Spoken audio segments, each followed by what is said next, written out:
વાત છે.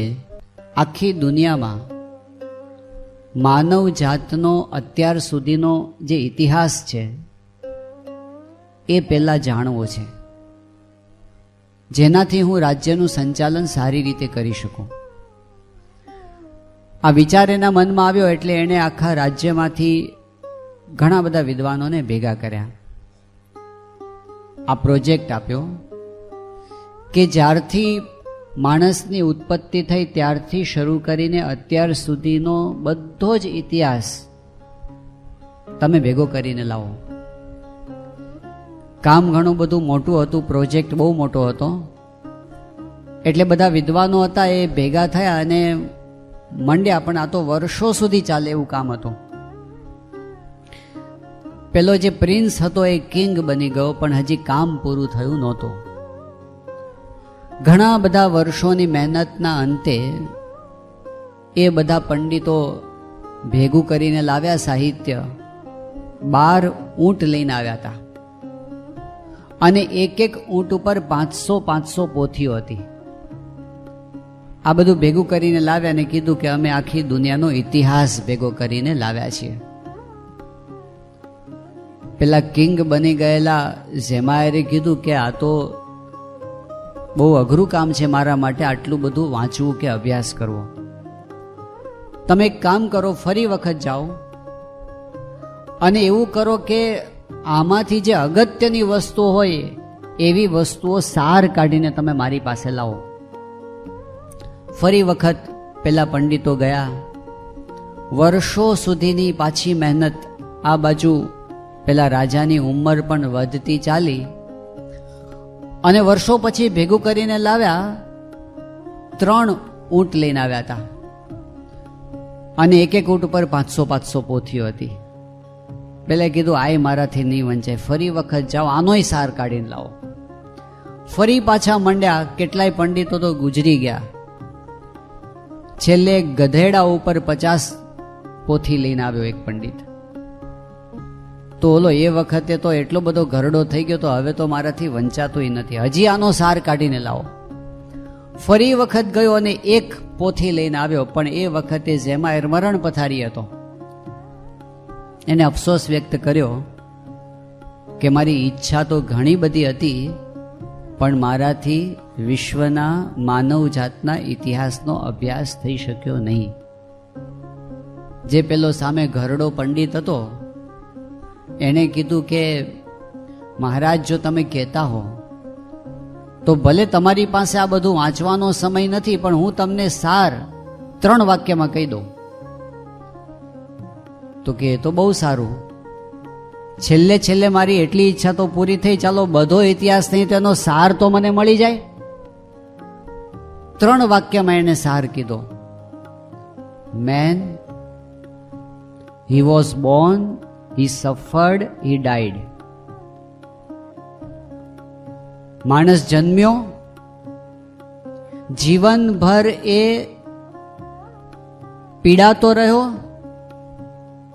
અને મરી ગયો. આટલો આખી માનવ જાતનો ઇતિહાસ છે. રાજા ભી દુખિયા, રંક ભી દુખિયા. આ દુનિયાની અંદર એક દ્રષ્ટિ આપણને એ જોવા મળે છે કે બધે દુઃખ જ છે. સર્વત્ર દુઃખમ દુઃખમ દુઃખમ, બધે જ દુઃખ છે. કોઈ એવું નથી કહેતું કે મને કાયમ સુખ જ મળે છે. એની સામે બીજો એક દ્રષ્ટિકોણ એવો પણ છે. કેટલાક મનીષીઓએ આખી દુનિયાને બીજી દ્રષ્ટિથી જોઈ અને એમણે એવું કહ્યું કે આ દુનિયા કેવી છે. પદે પદે ચ રત્નાની યોજને રસ કૂપિકા ભાગ્યહીના ન પશ્યંતી બહુ રત્ના વસુંધરા. અરે આ પૃથ્વી તો કેવી છે કે ડગલે ને પગલે રત્નો પડેલા છે. તો અને યોજને યોજને રસથી ભરેલા સરોવરો પડેલા છે. આ દુનિયા તો આનંદથી ભરેલી છે. આ તો બહુ રત્ના વસુંધરા છે. આ બીજો દ્રષ્ટિકોણ છે. આ જ દુનિયાને જોવા વાળા આવું પણ કહે છે. તો ભર્તૃહરે વળી ત્રીજી વાત કરી. એમણે એવી વાત કરી કે સમજાતું નથી કે આ દુનિયા દુઃખથી ભરેલી છે કે સુખથી ભરેલી છે. ક્વચિત વીણા વાદ્યમ ક્વચિદપી ચ હાહેતિ રુદિતમ ક્વચિદ રમ્યા રામા ક્વચિદપી જરા જર્જર વપુઃ ક્વચિત વિદ્વદ ગોષ્ઠી ક્વચિદપી સુરા મત્ત કલહ ન જાને સંસાર કિમ અમૃતમય કિમ વિષમય. એ કહે છે કે દુનિયામાં હું કોઈક જગ્યાએ જોઉં છું, સંગીતની મધુર સુરાવલીઓ સાંભળવા મળે છે, અને કેટલીક જગ્યાએ હું જોઉં છું તો હા હેતિ રુદિતમ, હૈયા ફાટ, છાતી ફાટ, રુદન સાંભળવા મળે છે. આ જ દુનિયાની અંદર હું કોઈક જગ્યાએ જોઉં છું તો યૌવન દેખાય છે, સૌંદર્ય દેખાય છે, અને બીજી બાજુ ક્યાંક હું જોઉં છું તો કરચલી પડી ગઈ હોય એવું રોગથી આવૃત એવું ઘડપણ, દુઃખદાયક ઘડપણ દેખાય છે. કોઈક જગ્યાએ હું જોઉં છું વિદ્વત ગોષ્ઠી, સારા સારા લોકો ભેગા થાય છે અને બહુ ઉચ્ચ કક્ષાની બહુ જ લાભદાયક એવી ગોષ્ઠી ક્યાંક હું સાંભળવા મને મળે છે. અને કોઈક જગ્યાએ દારૂ પી અને છાપટા થયેલા લોકો ગાળા ગાળીને મારામારી કરે છે. આ દેખાય છે. આ જોઈને મને ખબર નથી પડતી કે આ સંસાર અમૃતમય છે કે વિષમય છે, એ મને સમજાતું નથી. તો ચોથાએ વળી નવી વાત કરી. એણે કીધું હકીકતમાં છે શું? ચિત્તે પ્રસન્ને ભુવનમ પ્રસન્નમ ચિત્તે વિષણ્ણે ભુવનમ વિષણ્ણમ અતોભિલાષો યદિ તે સુખે સ્યાત ચિત્ત પ્રસાદે પ્રથમમ યતસ્વ. એવું કે છે કે હકીકતમાં છે કેવું કે જો આપણું ચિત્ત પ્રસન્ન હોય ને તો આખી દુનિયા આપણને સારી લાગે છે, અને જો આપણા ચિત્તમાં વિષાદ હોય તો આખી દુનિયા દુઃખથી ભરેલી આપણને દેખાય છે. જો આપણા મનમાં પ્રસન્નતા હોય, સારું વર્તતું હોય, એ વખતે તમને લાગે કે કેટલો સરસ મધુર ઠંડો પવન વાઈ રહ્યો છે એવું લાગે, કેટલી શાંતિ છે એવું લાગે. અને બીજી બાજુ જો અંતરમાં અશાંતિ હોય તો બહાર એવું લાગે કે બધું સુનકાર છે, સ્મશાન જેવું છે, હું એકલો પડી ગયો છું, મારું કોઈ નથી, સૂનું સૂનું લાગે છે. તો અતોભિલાષો યદિ તે સુખે સ્યાત ચિત્ત પ્રસાદે પ્રથમમ યતસ્વ.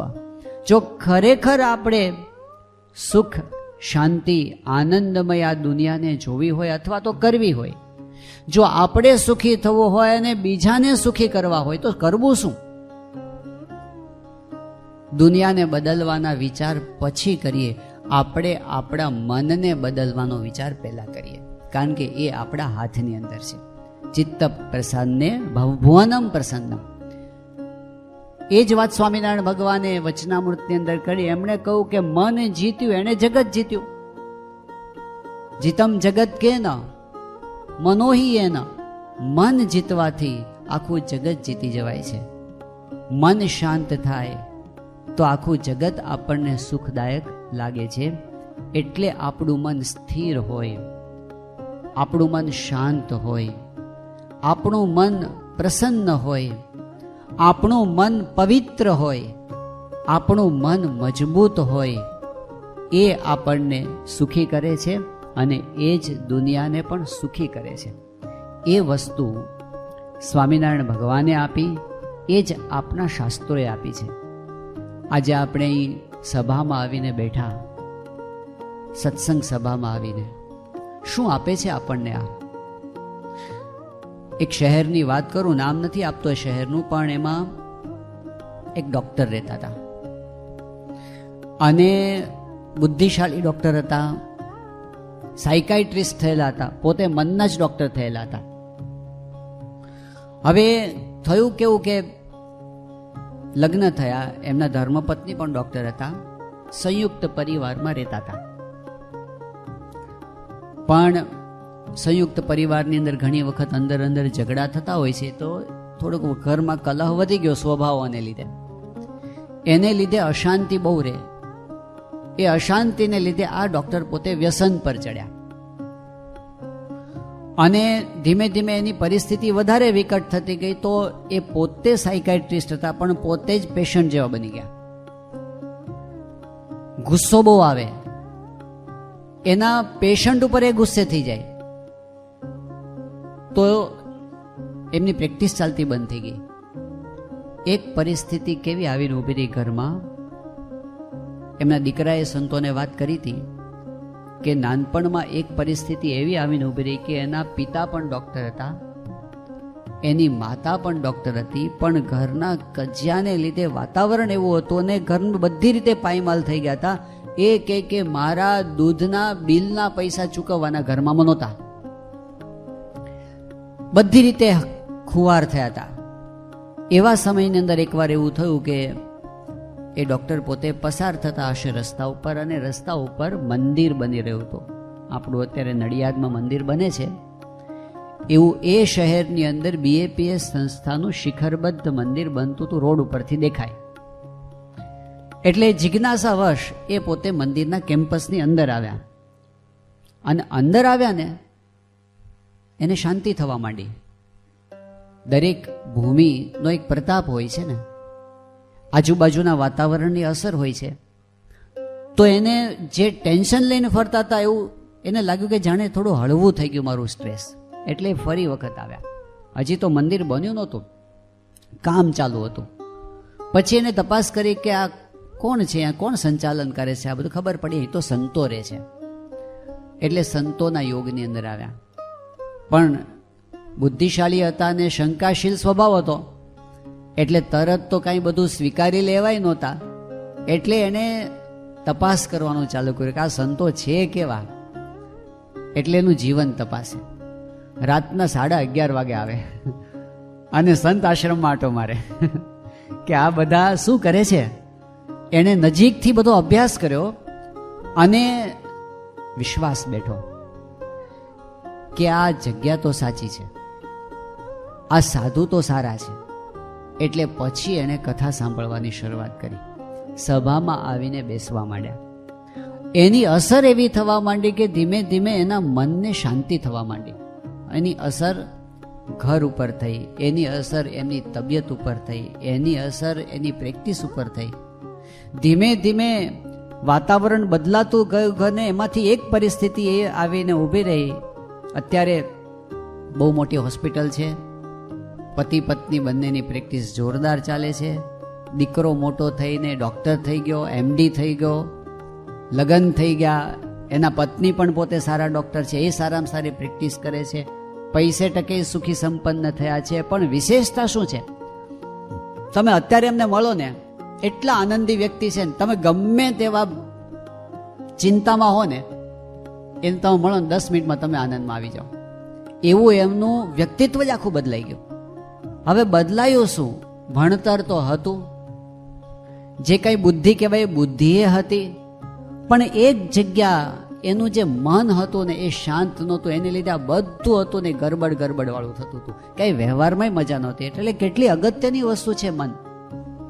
પ્રમુખ સ્વામી મહારાજ દિલ્હીમાં વિરાજમાન હતા ને એ વખતે અમેરિકાના આપણા એક બહુ જ સન્નિષ્ઠ ભક્ત છે વ્યોમેશભાઈ જોશી, એ ત્યાં આગળ આવ્યા હતા. કેલિફોર્નિયાની અંદર રહે છે. અને આ વાત છે લગભગ આજથી 17-18 વર્ષ પહેલાંની. દિલ્હી અક્ષરધામ બની ગયું હતું અને પછીના વર્ષની 1-2 વર્ષ પછીની વાત છે. હવે એ સમયે એવું થયું હતું કે એ પોતે અમેરિકાથી આવ્યા હતા. આમ તો પોતાના વ્યવસાયના કામ માટે આવ્યા હતા. એ પોતે અમેરિકાની અંદર HP નામની એક કંપની છે એના પોતે વાઇસ પ્રેસિડેન્ટ હતા. અને એ સમયની અંદર ભારતીય લોકો અમેરિકામાં ઊંચામાં ઊંચી પોસ્ટ ઉપર પોતે કોર્પોરેટમાં પહોંચ્યા હોય એમાં આ પોતે પહેલા ક્રમની અંદર ગણાતા હતા. એવા હતા વ્યોમેશભાઈ.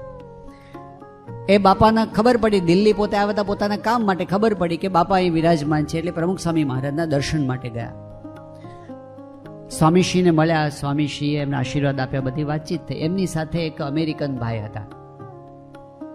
એમણે પરિચય આપ્યો કે સ્વામી આ મારી સાથે આવ્યા છે અને એ પોતે સાયકાઇટ્રિસ્ટ છે, મનના ડૉક્ટર છે, એ મારી ભેગા આવ્યા છે. સ્વામી કીધું કે એ કેમ અહીંયા ભારત જોવા માટે આવે છે? એ કે ના, એવું નથી સ્વામી, એ મારા પર્સનલ ડૉક્ટર છે. મારી કંપનીએ એમને નોકરીએ રાખ્યા છે અને એને હું દુનિયામાં ગમે ત્યાં જાઉં મારી ભેગા ને ભેગા એમને રહેવાનું. એનું હું એક જ એમનો ક્લાયન્ટ અને એ મારા ડૉક્ટર. એને આખી દુનિયામાં મારી ભેગા, મારા માટે એને $1,00,000 પગાર કંપની આપે છે મારી ભેગો રાખવા માટે. એટલે સ્વામી કીધું એવું કેમ? એ કે એને એક જ કામ કરવાનું, મારું મન ઠેકાણે રાખવાનું. કારણ કે આખી કંપની મારા મનના આધારે છે. જો કંઈક ગરબડ હું ડિસ્ટર્બ થઈશ તો મારા એક નિર્ણયના આધારે કંપનીને $1,00,000 નુકસાન થઈ શકે.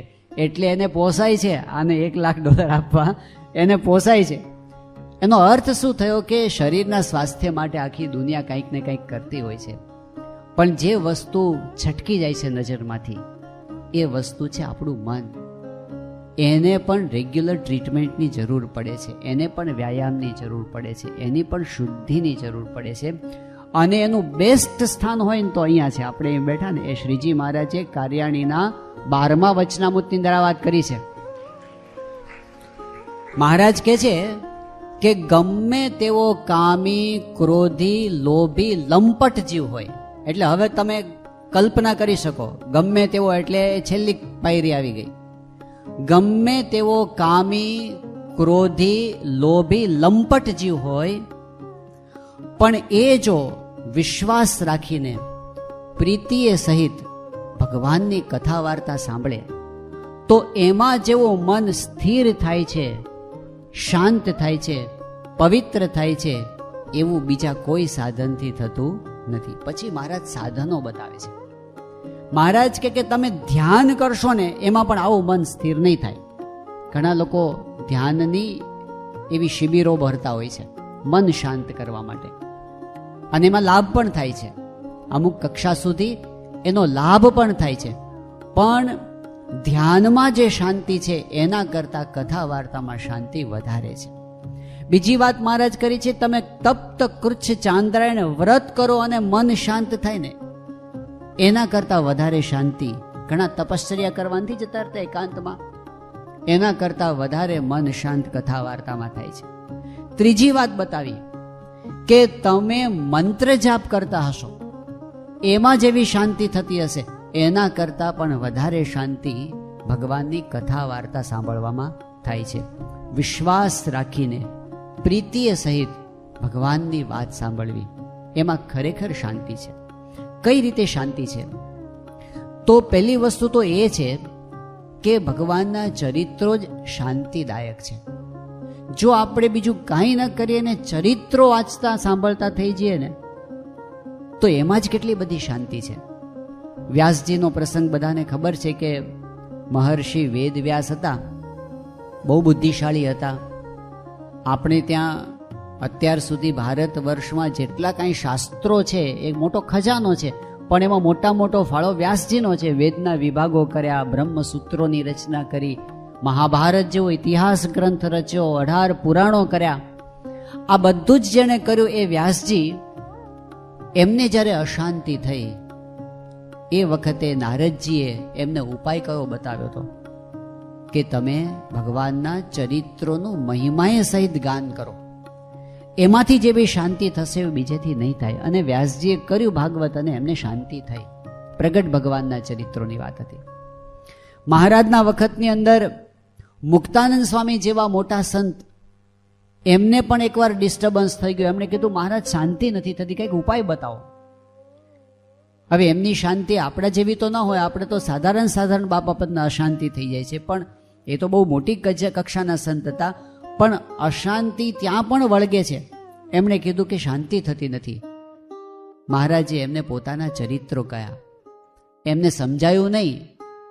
એટલે મહારાજે કીધું તમે ગામડે વિચરણ કરવા માટે જાઓ. વિચરણ કરવા જતા હતા ને નિત્યાનંદ સ્વામી સામે મળ્યા કે સ્વામી ક્યાં ઉપડ્યા? કીધું મેં મહારાજને શાંતિનો ઉપાય બતાવ્યો અને મહારાજ તો પોતાના ચરિત્રો કહેવા માંડ્યા. પછી મેં પૂછ્યું કે શાંતિનો ઉપાય બતાવો, તો મહારાજ કે તમે વિચરણ કરવા જાઓ. એટલે નિત્યાનંદ સ્વામી કે તમે સમજ્યા નહીં, આ ભગવાનના પ્રગટ ભગવાનના ચરિત્રોમાં શાંતિ છે. તમે એ કરશો એટલે તમને શાંતિ થશે. પાછા આવ્યા અને પછી શ્રીજી મહારાજના વચનમાં વિશ્વાસ એમને આવ્યો, એમણે આ ચરિત્રોનું ગાન કર્યું અને એમને શાંતિ થઈ. સ્વરૂપાનંદ સ્વામી બહુ મહાન સંત હતા. એમની તો સ્થિતિ કેવી હતી કે મહારાજે આનંદાનંદ સ્વામી, મુક્તાનંદ સ્વામી અને સ્વરૂપાનંદ સ્વામી આ ત્રણેય સંતોને એક પ્રશ્ન પૂછ્યો કે અમે તમને કોઈ કામ સોંપીએ, પ્રવૃત્તિ સોંપીએ તો તમે કેવી રીતે કરો? પ્રવૃત્તિ માત્ર અશાંતિ જન્માવે છે, પણ તમે પ્રવૃત્તિ કરો કેવી રીતે? તો આનંદાનંદ સ્વામીએ કીધું કે મહારાજ તમે જેમ કહો ને એમ હું કરી નાખું. આ પણ એક બહુ મહત્વની વસ્તુ છે, જેમ કેમ કરી નાખવું સહેલું નથી. મહારાજ રાજી થયા. મુક્તાનંદ સ્વામીને પૂછ્યું તમે કેવી રીતે કરો? તમને કોઈ કામ સોંપીએ કે આ કામ કરવાનું છે, કેવી રીતે કરો? તો એમણે કહ્યું કે મહારાજ મારી વૃત્તિ અંતરમાં તમારી મૂર્તિમાં જોડાયેલી હોય. જ્યારે તમે મને કોઈ કામ સોંપો, પ્રવૃત્તિ સોંપો, ત્યારે મારે શું કરવું પડે? એક વેત વૃત્તિ બહાર કાઢવી પડે. એક વેત વૃત્તિ બહાર કાઢવી પડે. અને જ્યારે કામ પૂરું થાય ત્યારે એક હાથ વૃત્તિ હું પાછી વાળું એટલે મને શાંતિ થાય. હવે વૃત્તિની પણ સાઈઝ હોય છે, આપણને તો એ ખબર નથી કે એક વેત વૃત્તિ અને એક હાથ વૃત્તિ. એમણે કીધું કે એક હાથ વૃત્તિ હું પાછી વાળું મને ત્યારે શાંતિ થાય. પછી મહારાજે સ્વરૂપાનંદ સ્વામીને પૂછ્યું તમે કેવી રીતે કરો? એમણે કહ્યું મહારાજ જ્યારે તમે મને કોઈ ક્રિયા સોંપો અને હું કોઈ પણ ક્રિયા કરવા માટે જાઉં અને મને કોઈ વસ્તુ દેખાય જ નહીં, હું જ્યાં જાઉં ત્યાં મને તમારી મૂર્તિ જ દેખાય, બીજું કાંઈ ન દેખાય. મહારાજ કે એ કેવી રીતે? તો સ્વરૂપાનંદ સ્વામીએ કીધું કે કોઈ તીર હોય અને એની આગળ લીંબુ ખોસી દીધું હોય અને પછી નિશાન લે, જ્યાં જ્યાં નિશાન લે ત્યાં ત્યાં લીંબુ, બધે લીંબુ જ દેખાય, કારણ કે તીરમાં ખોસેલું છે લીંબુ. એવી રીતે મારી વૃત્તિ તમારી મૂર્તિમાં પરોવાયેલી છે, એટલે જ્યાં જ્યાં મારી મૂર્તિ જાય છે ને ત્યાં તમારા સિવાય બીજું કાંઈ દેખાતું નથી. મહારાજ બહુ રાજી થયા.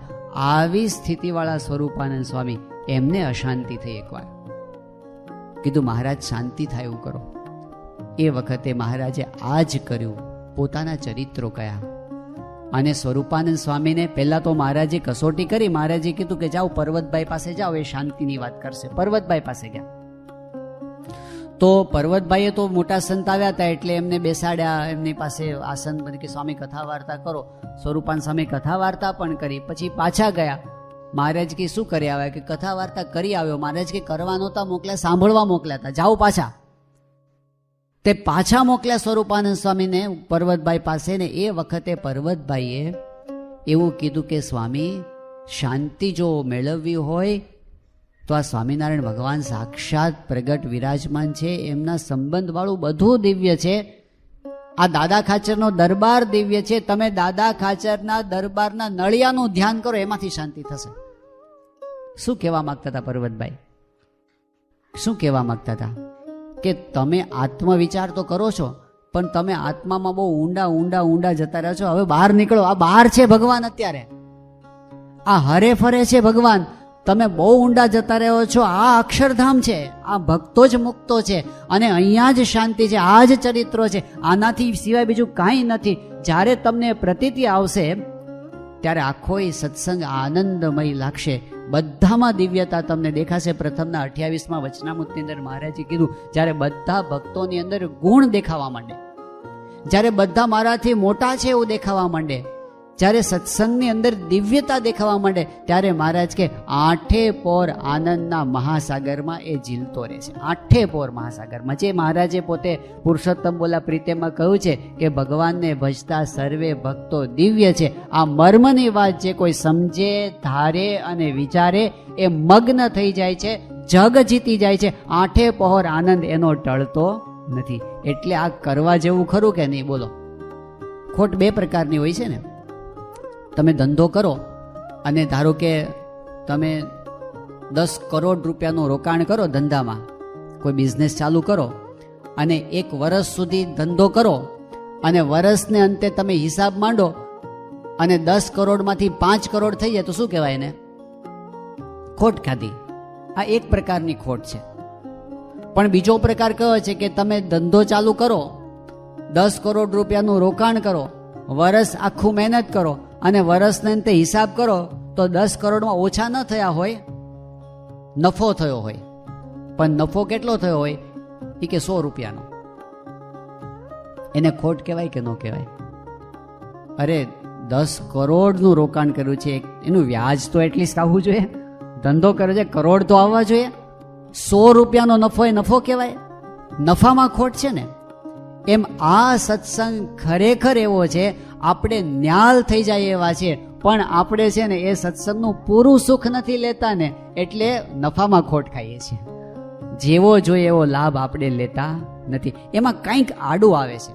પ્રાપ્તિ તો સામે મોટી છે, પણ એ પ્રાપ્તિનો આનંદ લેવામાં કંઈક નડે છે. એ જો ખસેડી દઈએ ને, એ શું નડે છે, એ જે નડે છે એને ખસેડી નાખવા જેવું છે. ઘણી વખત આપણે જે નડે છે એની સાથે એટલું મમત્વ થઈ ગયું છે ને, એને છોડવા તૈયાર નથી. પણ સામે લાભ મોટો છે એટલે મમત્વ છોડવા દેવું છે. મહંત સ્વામી મહારાજ ઘણી વાર કહે છે કે તમે બહુ મોટો બંગલો બાંધ્યો હોય, ધારો કે તમે 50 કરોડ રૂપિયાનો બંગલો બાંધ્યો અને ગઈકાલે એનું ઉદ્ઘાટન કર્યું, લાભ પાંચમના દિવસે. આજે છે, ગઈકાલે ગઈ ને, લાભ પાંચમના દિવસે તમે એનું ઉદ્ઘાટન કર્યું 50 કરોડના બંગલાનું, અને પછી કોઈ તમારો એકદમ સાચો સ્નેહી વિશ્વાસુ મિત્ર હોય, જાણકાર હોય, અને એ કે આ બંગલો તું તોડી નાખ. એ કે મૂરખ છે, હજી ગઈકાલે આ 50 કરોડનો બંગલો બાંધ્યો છે, કાલે ઉદ્ઘાટન કરશું, તું તોડવાની વાત કરે છે. એ કે હું તને સાવ સાચી વાત કરું છું, તું તોડી નાખ, કારણ કે તારો આ વિશાળ બંગલો છે, વાત સાચી, પણ આ જ બંગલાની નીચે ખનીજ તેલ છે, અને અબજો અબજો અબજો રૂપિયાનું તેલ છે. તું જેટલું વહેલું કાઢીશ એટલો વહેલો અબજપતિ થઈશ. તો એ કે કાલે બુલડોઝર મૂકો. કારણ કે આ 50 કરોડ છે વાત સાચી, પણ એ 50 કરોડ બીજા લાખો કરોડો અબજો કરોડને રોકી રહ્યો છે, એટલે 50 કરોડને હટાવી દો, કારણ કે નડે છે. એમ આપણને ગમે એવી કેટલીક વસ્તુઓ હોય છે જેને આપણે છોડવા માંગતા નથી, પણ એ મોટું સુખ લેવામાં નડે છે. આ સત્સંગની પ્રાપ્તિને માણવામાં નડે છે. જેવા મહંત સ્વામી મહારાજ તો બહુ સ્પષ્ટપણે આપણને સ્વરૂપની વાતો કરી દીધી છે. જેવા ભગવાન અક્ષરધામમાં છે એવા અહીંયા છે, અને અહીંયા છે એવા અક્ષરધામમાં છે. આપણે કંઈ બાકી નથી, કંઈ ઉધાર નથી. મહારે મુનિના ધ્યાનમાં નાવે, હેરે શામળિયોજી મુજને બોલાવે. એ વસ્તુ આપણી પાસે મળી ગઈ છે. આપણે કલ્યાણમાં, મોક્ષમાં, પ્રાપ્તિમાં, અક્ષરધામના સુખમાં કાંઈ બાકી નથી. એ આપણે બધા મેળવી શકીએ એમ છે ને આજે મળે એમ છે, પણ એની વચમાં જે નડે છે ને એને આપણે છોડવાનું છે. શું નડે છે? નવા વર્ષના દિવસો ચાલુ થયા છે, આપણે નવેસરથી એની તપાસ કરવાની જરૂર છે. એક વસ્તુ જો નડતી હોય આપણને તો એ કઈ છે? પ્રમુખ સ્વામી મહારાજ વારંવાર આ વાત કહેતા. સ્વામી કહેતા કે બધું હોય, પણ જો કુટુંબમાં સંપ ના હોય ને તો આપણને મજા આવતી નથી. સત્સંગમાં સંપ ના હોય તો આપણને મજા આવતી નથી. સંપ છે ત્યાં શાંતિ છે, કુસંપ છે ત્યાં અશાંતિ છે. સંપ છે ત્યાં પ્રગતિ છે, કુસંપ છે ત્યાં વિનાશ છે. સંપ છે ત્યાં રાજીપો છે, ભગવાનનો રાજીપો છે, સંતનો રાજીપો છે, અને જ્યાં કુસંપ છે ત્યાં એમનો રાજીપો નથી.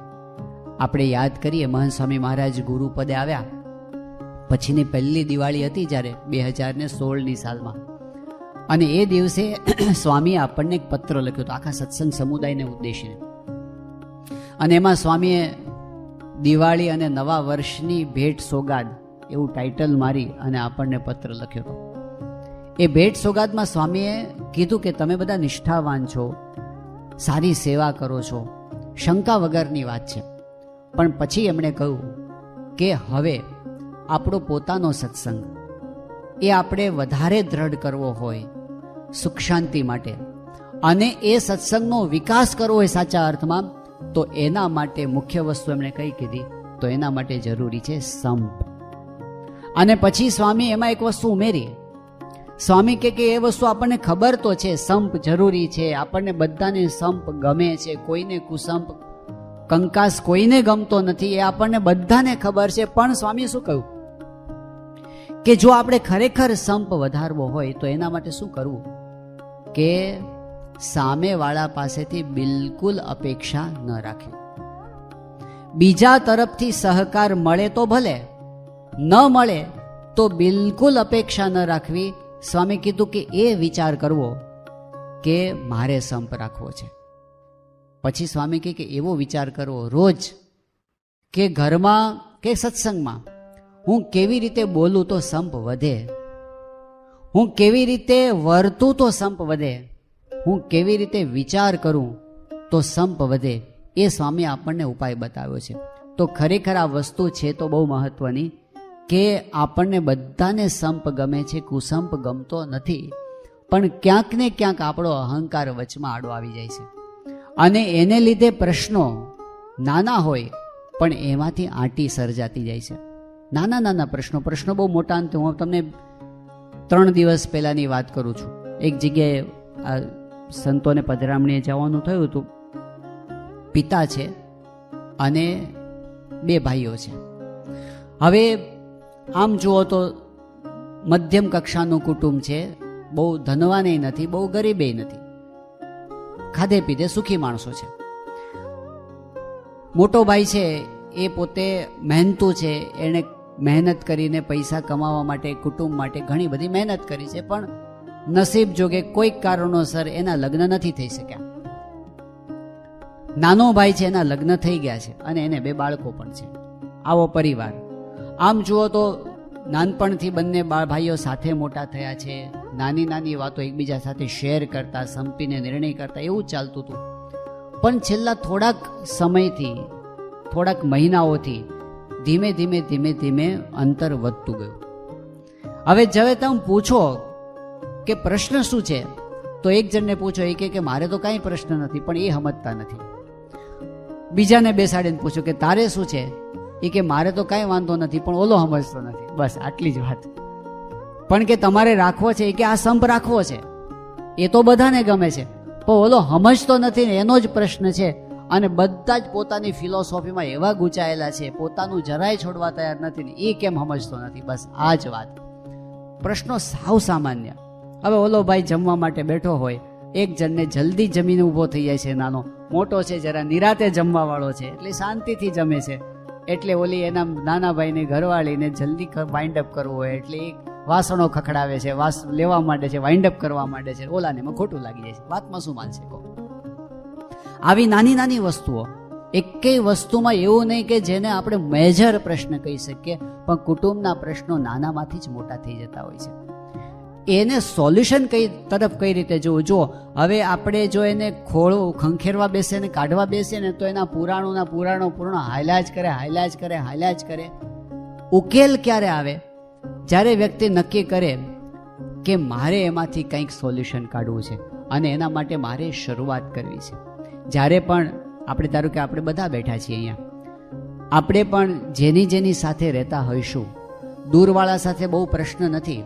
કદાચ આપણે મોટા બિઝનેસમેન હોઈએ તો આપણા કોન્ટેક્ટની અંદર કદાચ 2000 માણસોના કોન્ટેક્ટ હશે, 5000 માણસોના કોન્ટેક્ટ હશે અને સારા સંબંધો હશે આપણે, એટલે કે બોલવા ચાલવાના સંબંધો હશે. એમાં બહુ વાંધો નથી આવતો. હજારો માણસો સાથે આપણા રિલેશન્સ હોય એમાં બહુ વાંધો નથી આવતો. પણ જેની સાથે આપણે રોજ રહેતા હોઈએ, જેની સાથે આપણે રોજ કામ કરવાનું થતું હોય, એમની સાથેના આપણા સંબંધો ખરેખર સારા હોય, મિનિંગફુલ હોય, આપણને ખરેખર સાથે બેસવું ગમતું હોય, સાથે બેસીને કામ કરવું ગમતું હોય, એવા મિનિંગફુલ સંબંધો બહુ જ ઓછા હોય છે.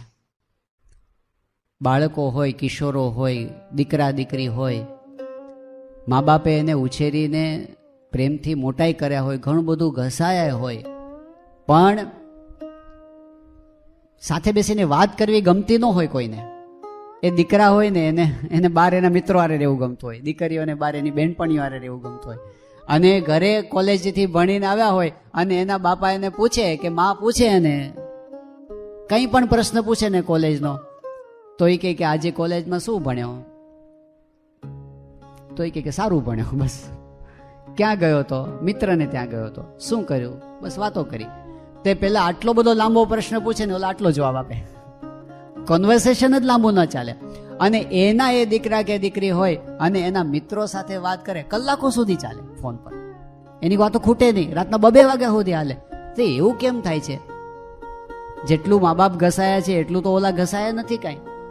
પણ ડિસ્ટન્સ કેમ પડે છે? જનરેશનના ગેપ કેમ પડે છે? ભેગા બેસીને આપણે આનંદ કિલ્લોલ કેમ નથી કરી શકતા?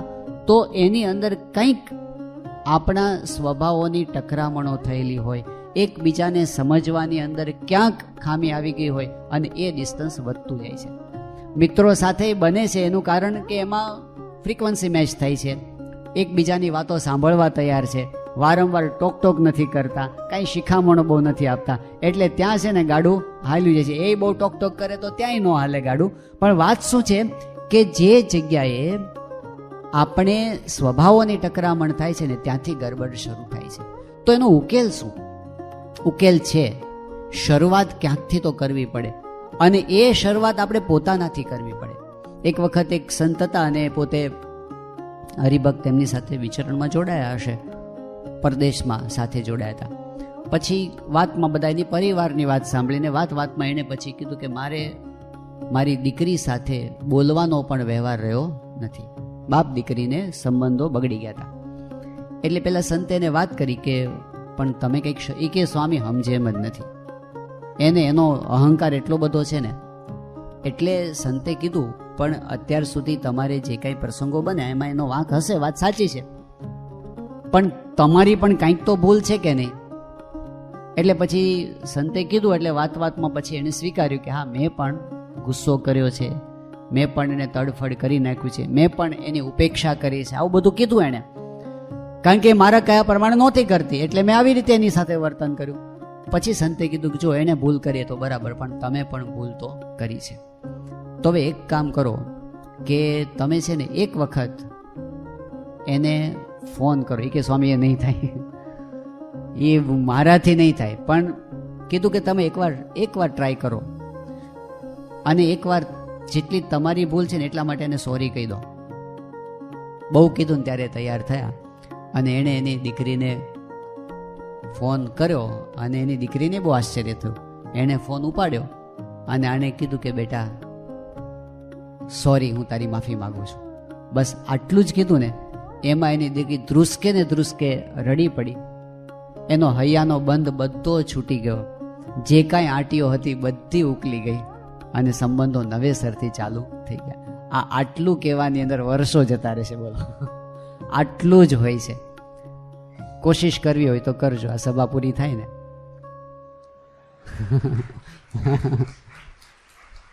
હિંમત જોઈએ ને, આ કઈ સહેલી વસ્તુ નથી. આમાં અહંકાર ઉપર પગ મૂકવાની વાત છે. આપણા સત્સંગનો જ ઇતિહાસ આપણે યાદ કરીએ કે આફ્રિકાની અંદર આપણા સત્સંગની શરૂઆત થઈ. આમ તો વિદેશના સત્સંગની શરૂઆત આફ્રિકાથી થઈ આપણા, અને આફ્રિકાના સત્સંગના પાયાની અંદર પણ આપણા 2 મુખ્ય હરિભક્તો હોય તો એક હતા મગનભાઈ ને બીજા હતા હરમાનભાઈ, બંને નિષ્ઠાવાન ભક્તો. 2 જણથી શરૂઆત થઈ હતી. 2 જણ ભેગા થઈને પહેલી સભા કરતા હતા, પછી ધીમે ધીમે બધા ઉમેરાતા ગયા. હવે એ લોકો ત્યાં આફ્રિકાની અંદર બધી લાઈફસ્ટાઈલ આપણી ગુજરાત જેવી જ હતી. બધી હાંજ પડે એટલે બધા ફ્રી પડી જાય એટલે પછી બધા વોલીબોલ રમવા માટે ભેગા થાય. હવે વોલીબોલ રમતા રમતા ઝઘડો થયો. રમતા રમતા લડી પડે ભાઈ, માણસ છે. ઝઘડો થયો તો એવો ઝઘડો થયો ને તે એમાં તડફડ થઈ ગઈ કે મારે તારી કઈ લેવા દે, તું જા, તારે જે કરવું એ કર.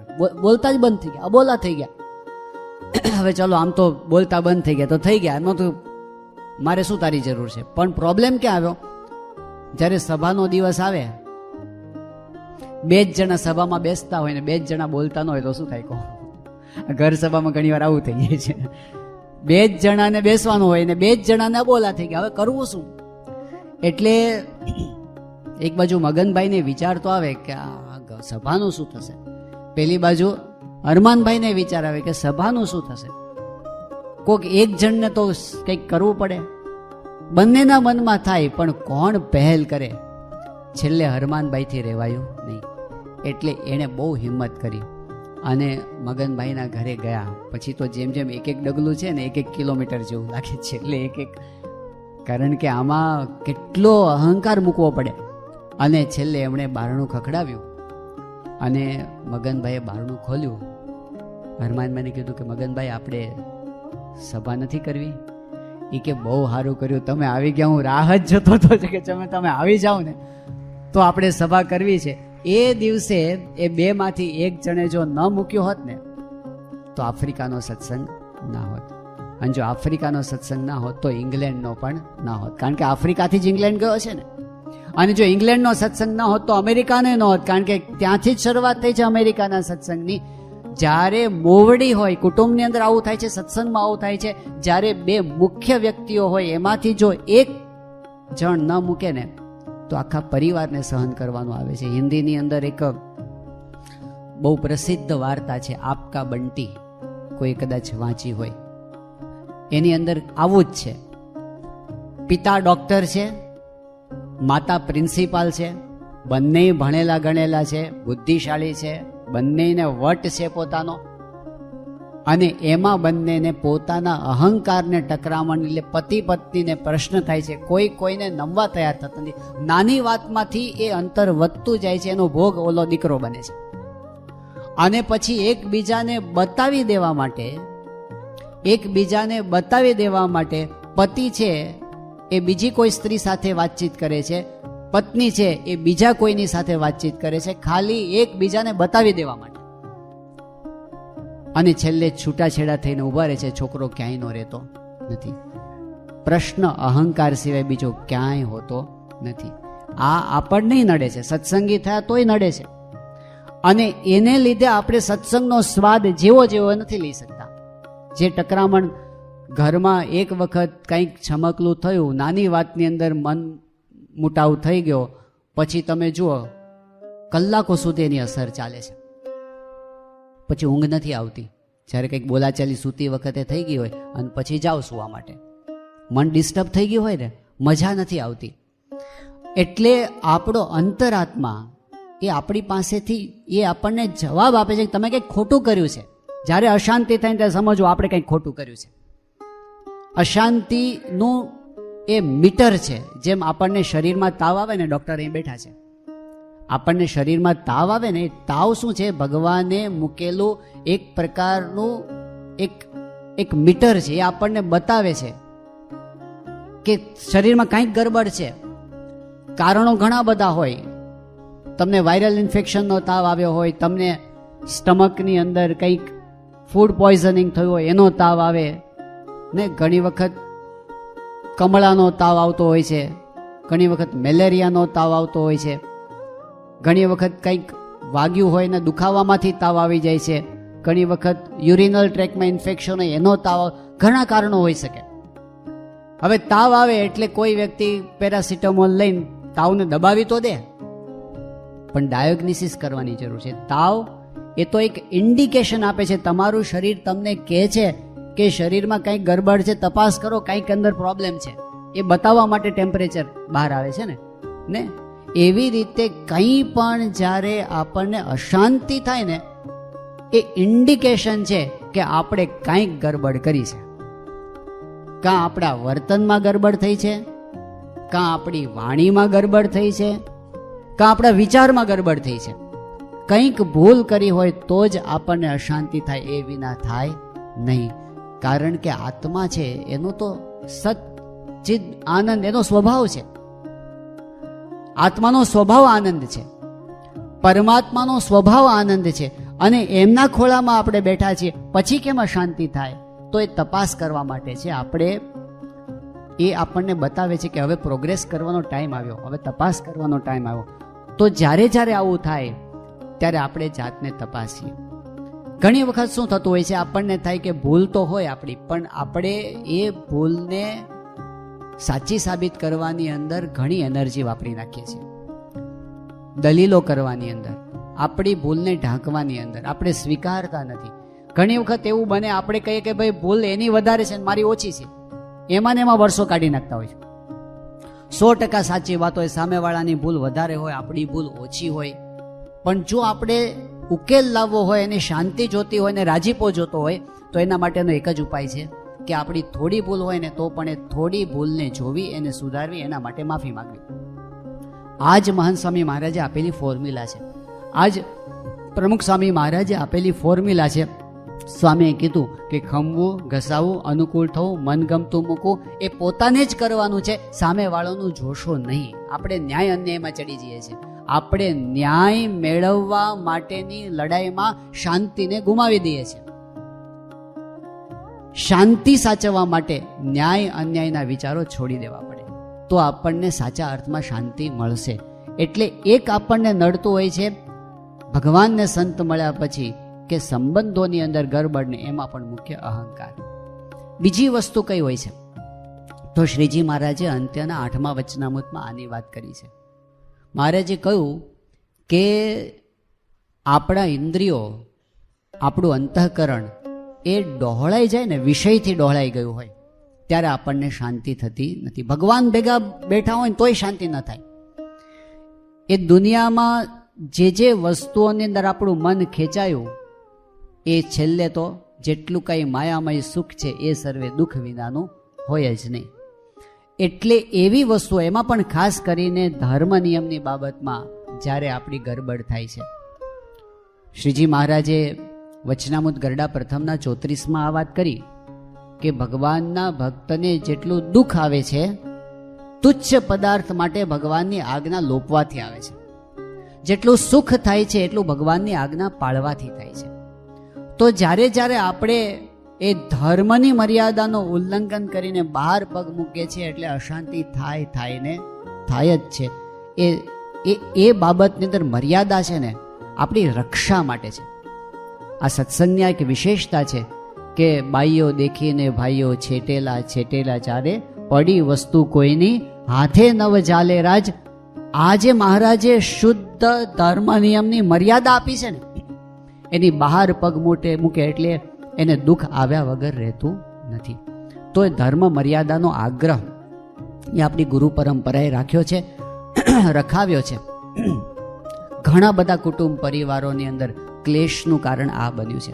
કદાચ કોઈક જાણે કે ના જાણે. હમણાં પૂજ્ય આનંદ સ્વરૂપ સ્વામી અમારી એક શિબિરની અંદર આ પ્રસંગ કહ્યો હતો. એમણે કહ્યું કે એ જ્યારે અમદાવાદ મુંબઈમાં રહેતા પૂરાશ્રમની અંદર, આનંદ સ્વરૂપ સ્વામી પોતે સારા ટેબલ ટેનિસ પ્લેયર હતા. પહેલાં જ્યારે ભણતા હતા કોલેજમાં ત્યારે, તો એમના એક મિત્ર હતા. એમની સાથે એમના પેલી 2 જણની પેર રમતી હોય ને ટેબલ ટેનિસમાં, તો એની સાથે એ રમતા. અને એ તો સિંગાપોર સુધી ને બધે ભારતનું પ્રતિનિધિત્વ કરવા માટે રમવા ગયેલા. બહુ સારા પ્લેયર હતા ટેબલ ટેનિસના અને ધનવાન પરિવારમાંથી હતા. આનંદ સ્વરૂપ સ્વામીએ તો દીક્ષા લઈ લીધી, પણ પેલા જે એમના મિત્ર હતા એને તો કંઈ સત્સંગનો યોગ હતો નહીં. એને પછી એ તો પોતે પોતાના બિઝનેસમાં ને એમાં પોતે આગળ વધ્યા હશે. વર્ષો સુધી કોઈ સંપર્ક નહોતો.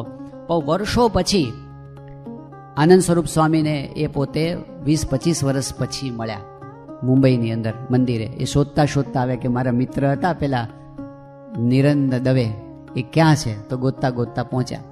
અને પછી વર્ષો પછી મળ્યા એટલે પછી બધી એની સુખ દુઃખની વાતો કરી. એમાં મિત્ર હતા એટલે એને સાચા ભાવે, નિખાલસ ભાવે એને કીધું કે મારી પાસે બધું જ છે, પૈસા છે, પરિવાર છે, બંગલા છે, ગાડી છે, પણ અંતરમાં શાંતિ નથી. અને અશાંતિનું કારણ એને શું કીધું? અશાંતિનું કારણ એ જ કીધું કે હું મારા ધર્મ પત્ની પ્રત્યે વફાદાર નથી રહી શક્યો. એ મને ડંખે છે અંદરથી. એની પત્નીને તો ખબર નથી કદાચ, પણ એ મને ડંખે છે. અંતરાત્મા મને કોરી ખાય છે કે હું એને વફાદાર નથી. આ યુનિવર્સલ પ્રિન્સિપલ જેવું છે. શાંતિ એ સત્યની અંદર છે, અશાંતિ એ અસત્યની અંદર રહેલી છે. જ્યારે આપણે વફાદારી ગુમાવીએ છીએ કોઈ પણ જગ્યાએ, કોઈ પણ પ્રકારે, તો કદાચ આખી દુનિયાને આપણે છેતરી શકીશું, આપણા અંતરાત્માને આપણે ક્યારેય છેતરી શકતા નથી. અને એ અશાંતિ કરે છે. ધર્મ નિયમની મર્યાદા આ બહુ જ મોટી વસ્તુ છે અને એ આપણા સત્સંગની વિશેષતા છે.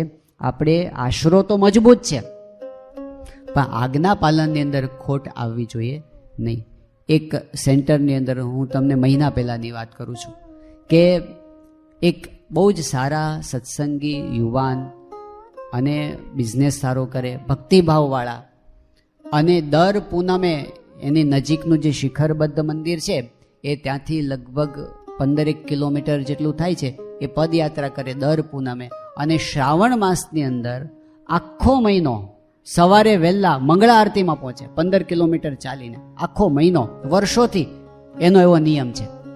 એટલે ભક્તિભાવવાળા પણ છે. પણ જો ગરબડ ક્યાં થાય છે, આપણે ત્યાં ધર્મ સહિત ભક્તિની વાત મહારાજે કરી છે ને, એની કેટલી અગત્યતા છે. પદયાત્રા કરતા ત્યારે બીજા બધાય જતા હોય, કારણ કે મોટું શિખરબદ્ધ મંદિર છે, પ્રસિદ્ધ છે, પદયાત્રાનો ત્યાં મહિમા છે, એ જતા હોય. તો કેટલાક બહેનો પણ ચાલીને જતા હોય, પદયાત્રા કરે. પદયાત્રા કરતા કરતા વાતો કરતા કરતા જાય, એમાં શું, એમાં તો કંઈ ખોટું નથી. પણ એમ કરતા કરતા વાતચીત વધતી ગઈ, એમ કરતા કરતા ફોન થવા માંડ્યા, એમ કરતા કરતા એ લોકો કંઈ એવું કોઈ ખરાબ આચરણ નથી કર્યું, પણ એટલું તો થઈ ગયું કે વાતચીતની અંદર પણ વિવેક તો ચૂકી ગયા. અને આ વાતની ખબર પેલા જે બહેન હતા એના પતિને ખબર પડી. આ પણ પરણેલા છે, પેલાય પરણેલા છે, પણ એમાંથી જે ક્લેશ થયો, એમાંથી જે અશાંતિ થઈ, એમાંથી એમને જે દુઃખ થયું, રડ્યા જ કરે કે મારાથી આ ભૂલ થઈ ગઈ, એને શાંતિ નહોતી થતી. બાપાને પત્ર લખ્યો, એણે પોતાની ભૂલ માટે પ્રાયશ્ચિત્ત લઈ લીધું, એમાંથી પાછા વળી ગયા. અત્યારે એના અંતરે શાંતિ છે. એટલે સિદ્ધાંતો દીવાદાંડી જેવા છે. પેલું સ્ટીફન કવિનું દ્રષ્ટાંત આવે છે ને, કે અમેરિકાની અંદર એક વખત એવું થયું કે અમેરિકન નેવી, ત્યાંની જે નેવીનું સ્ટીમર એ જતું હતું અંધારામાં દરિયાની અંદર, અને વચ્ચે એક લાઇટ દેખાણી સામેથી, એટલે સામેથી એક જહાજ આવતું હોય એવું એમને લાગ્યું. હવે એના રૂટની અંદર વચ્ચે સામે આવતું હતું, એટલે જહાજ ઉપરથી એણે પેલા વાયરલેસ દ્વારા મેસેજ મોકલ્યો સામેના જે દેખાતું હતું એને, કે તમે તમારું જે વહાણ છે એને 10 ડિગ્રી જમણી બાજુ ખસેડી લો, કારણ કે તમે અમારા રસ્તામાં આવો છો. તો સામેથી વાયરલેસમાં મેસેજ આવ્યો કે તમે ખસી જાઓ, અમે નહીં ખસીએ, એવો જવાબ આવ્યો. તો આણે કીધું કે હું અમેરિકન નેવીનો કેપ્ટન બોલું છું, તમે ખસી જાઓ. તો સામેથી જવાબ આપ્યો કે હું કેપ્ટન નથી, હું સામાન્ય લેમેન છું, પણ અમારાથી નહીં ખસાય, તમે ખસી જાઓ. પણ પેલા કે તને ખબર છે હું આર્મી નેવીનો માણસ બોલું છું, અમેરિકન નેવીનો, ખસી જાતું. તો સામેથી કીધું કે તમે ખસો, કારણ કે હું તો દીવાદાંડી ઉપરથી બોલું છું. દીવાદાંડી ન ખસે, આપણે ખસવું પડે. આપણે ગમે એટલા મોટા હોઈએ ને તો એ દીવાદાંડી જ છે. એમ ધર્મના સિદ્ધાંતો એ સિદ્ધાંતો છે, સિદ્ધાંતો ખસતા નથી. આપણે જ એડજસ્ટમેન્ટ કરી અને સિદ્ધાંત ઉપર આજે નહીં તો કાલે આવવું જ પડે છે, એ વિના છૂટકો નથી. એવી રીતે આ ધર્મના સિદ્ધાંતો પાયાના સિદ્ધાંતો છે. અને એટલે આપણી ગુરુ પરંપરાએ કેટલો એનો આગ્રહ રાખ્યો છે. આપણા મહાન ભક્તરાજનું નામ તમે સાંભળ્યું હશે, હર્ષદરાય દવે, હર્ષદરાય ત્રિભુવનદાસ દવે, જેમણે આપણને સ્વામિનારાયણ ભગવાનનું જીવન ચરિત્ર, ગુણાતીતાન સ્વામીનું જીવન ચરિત્ર, ભગતજી મહારાજનું, શાસ્ત્રીમાનું જીવન ચરિત્ર આપ્યું. પૂજ્ય ઈશ્વરચરણ સ્વામીના પૂર્વાશ્રમના પિતાશ્રી, એકાંતિક ભક્ત કહેવાય એવી ઉચ્ચ કોટીના હતા. એ હર્ષદભાઈ દવે એમને પોતે કહેલો એક પ્રસંગ છે કે એકવાર એવું થયું કે ત્યાં ગોંડલની અંદર યોગીજી મહારાજ વિરાજમાન હતા. અને ગોંડલમાં આપણે જાણીએ છીએ કે મંદિરની સામે સભા મંડપ છે, જે જૂનો સભા મંડપ છે ને અત્યારે હજી પણ એઝ ઇટ ઇઝ છે. મંદિરના પગથિયાની બરાબર સામે જ છે સભા મંડપ. હવે યોગીજી મહારાજ સવારની કથામાં ત્યાં આવીને બેસે, એટલે યોગીજી મહારાજ આવીને બેસી ગયા. કથા સભા શરૂઆત થઈ હતી હજી તો. હર્ષદભાઈ છે એ પોતે અક્ષરદેરીમાં દર્શન કરી અને સભામાં જ આવતા હતા. અને સભામાં આવતા રસ્તામાં જે મંદિરના પગથિયા પૂરા થાય ત્યાં આગળ એક સત્સંગી બેન હતા, એમણે હર્ષદભાઈને રોક્યા. એ એની પોતાની સાથે એક પેલું ડબ્બો લઈ આવ્યા હતા, અને ડબ્બામાં ઘરેથી નાસ્તો બનાવીને લાવ્યા હતા. એમણે હર્ષદભાઈને કીધું કે આ હર્ષદ કાકાને કે આ છે ને ઘરેથી નાસ્તો બનાવીને લાવ્યા છીએ, તમે આ ડબ્બો લઈ અને યોગીજી મહારાજના રસોડે લઈ જાઓ, અને ખાલી ડબ્બો મને પાછા આપી જાઓ, કારણ કે મારે એ પાછો લઈ જવાનો છે. એટલે હર્ષદભાઈ ડબ્બો લીધો, ગયા ત્યાં આગળ ડબ્બો ખાલી કર્યો, એ બંધ કરી અને પાછો લઈ આવ્યા અને પેલા બેનને આપી દીધો અને પછી હર્ષદભાઈ સભામાં આવીને બેસી ગયા. આટલી ઘટના બની. પછી તો કથા ચાલી અને સભા પૂરી થઈ. છેલ્લે બધા પગે લાગવા આવ્યા. છેલ્લે હર્ષદ કાકા પણ આવ્યા અને યોગીજી મહારાજે હર્ષદભાઈને રોક્યા અને હર્ષદભાઈને યોગીજી મહારાજે કીધું કે તમે આજે ભૂલ કરી છે. એટલે હર્ષદ કાકા કે બાપા શું ભૂલ કરી? યોગી બાપા કે તમે કેમ બહેનો સાથે ડાયરેક્ટ વ્યવહાર કર્યો? એ કે સ્વામી મેં તો કંઈ કર્યું નથી. પછી એમને યાદ આવ્યું કે હા સ્વામી, એ તો પેલો નાસ્તાનો ડબ્બો હતો તો ખાલી કરીને પાછો આપ્યો. કે ભાઈ એ બરાબર, પણ તમે હાથો હાથ કેમ લીધો? તમારે એવું કહેવાય કે પેલા નીચે મૂકો, પછી એ ડબ્બો ખાલી કરીને તમે કે તમારે નીચે મૂકી દે કે હવે તમે લઈ જાઓ. આવું તમારે કરાય. તમે આ ભૂલ કરી છે, એક ઉપવાસ કરી નાખજો. યોગીજી મહારાજે ઉપવાસ આપ્યો એમને એક. આ હર્ષદ કાકા કહેતા, હર્ષદ કાકા પોતે એવા, એ તો પોતે ભક્તરાજ હતા મહાન, એમનું જીવન પણ એવું પવિત્ર હતું. એ એમની ખટક એમના અંતરમાં કેટલી હતી. પૂજ્ય આનંદ સ્વરૂપ સ્વામી એમનો એક પ્રસંગ કીધો હતો. આનંદ સ્વરૂપ સ્વામીનું પૂર્વાશ્રમનું ઘર અને હર્ષદ કાકાનું ઘર માટુંગાની અંદર સામસામે એમનું મકાન હતું. હવે હર્ષદ કાકા છે તો આપણે જાણીએ છીએ કે તો પોતે આખો દિવસ એમનું લેખન કાર્ય ચાલતું રહેતું, એટલે ઘરમાં લેખન કાર્ય કરતા હોય અને આ બહેનો બધા આજુબાજુ રહેતા હોય એટલે એકબીજાને ત્યાં જવા આવવાનું થતું હોય તો ઘણી વખત આનંદ સ્વરૂપ સ્વામીના માતુશ્રી છે એ ત્યાં જાય, ત્યાંના બહેનો અહીંયા આવે. એવું તો અંદર અંદર બહેનોમાં થતું હોય એકબીજાને કામકાજમાં મદદ કરવા માટે. તો એક વખત એવું હશે કે હર્ષદ કાકા પોતે ઘરમાં કામ કરતા હશે, આનંદ સ્વામીના માતુશ્રી છે એ પોતે એમના ઘરે ગયા હતા, હર્ષદભાઈના ઘરે, અને બહેનો કંઈક કામ કરતા હશે. એમાં બન્યું એવું કે એની બાજુના ઘરની અંદર બીજા એક વૃદ્ધ મહિલા રહેતા હતા અને એમને કંઈક મદદની જરૂર પડી. એટલે એ હર્ષદ કાકાના ધર્મપત્નીને બોલાવવા માટે આવે કે તમે મને એક 5 મિનિટ માટે આવો ને, મારે જરૂર છે. એટલે બોલાવવા માટે ગયા. એટલે એ ત્યાં ગયા. આ વાતને હર્ષદભાઈને ખબર નહીં, એ તો પોતે પોતાનું કામ કરવામાં પોતે ડૂબેલા હતા. એટલે ગયા બાજુમાં 5-10 મિનિટ થઈ હશે ને પછી હર્ષદ કાકાના ધર્મપત્ની ઘરમાં પાછા આવ્યા. અને પાછા આવે ને એ વખતે હર્ષદ કાકાનું ધ્યાન ગયું. એટલે એમણે કહ્યું કે ક્યાં ગયા હતા તમે?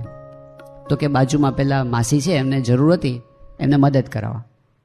એટલે હર્ષદ કાકા એકદમ વ્યથિત થઈ ગયા અને એમણે કહ્યું કે તમને ભાન પડે છે? મને કહેવું તો જોઈએ કે તમે બહાર જાઓ છો. જો મને તમે કીધું તો હું બહાર નીકળી જાત. પ્રશ્ન શું હતો? હર્ષદ કાકાને એ વાતનું દુઃખ હતું કે ઘરમાં બીજા પણ એક મહિલા છે અને મારે એકલા ઘરમાં રહેવાના થયું, મહારાજની આજ્ઞાનો ભંગ થયો, એનું એના અંતરની અંદર દુઃખ હતું. એવા હર્ષદ કાકા હતા. એટલે સંત સ્વામી એવું બોલેલા કે જ્યારે હર્ષદ કાકા અક્ષરધામમાં જશે ને ત્યારે મહારાજ સિંહાસન પરથી ઊભા થઈને દોડશે એમને ભેટવા માટે. એક ખાલી એ વિદ્વાન હતા એવું નહીં, ખાલી એમણે સંપ્રદાયમાં સારી કથા વાર્તા કરી છે એવું નહીં, પણ એમનું જીવન એટલું ઉચ્ચ કોટીનું હતું, એટલું પવિત્ર હતું, એ રાજીપો હતો. અને એવું જેને હોય ને, આપણા અંતરમાં કાંઈ જ છુપાવવા જેવું ન હોય આપણા જીવનમાં, એ શાંતિ કેવી તમે કહો? મહાન સ્વામી મહારાજ એક વાક્ય કહે છે કે no pillow is as soft as clear conscience. આ મહાન સ્વામી મહારાજ ઘણી વખત કહેતા કે આપણને ઊંઘ આવી જાય એવું સારું ઓશીકું કયું? સારામાં સારું ઓશીકું કયું? No pillow is as soft as clear conscience. આપણો કોન્શિયન્સ ક્લિયર હોય, આપણા અંતરાત્મામાં કાંઈ ડંખે એવું કાંઈ આપણે ન કર્યું હોય, અને જે શાંતિ થાય ને જે ઊંઘ આવે ને, એવી ઊંઘ બીજી એકેય નહીં. પણ એ સિદ્ધાંત છે.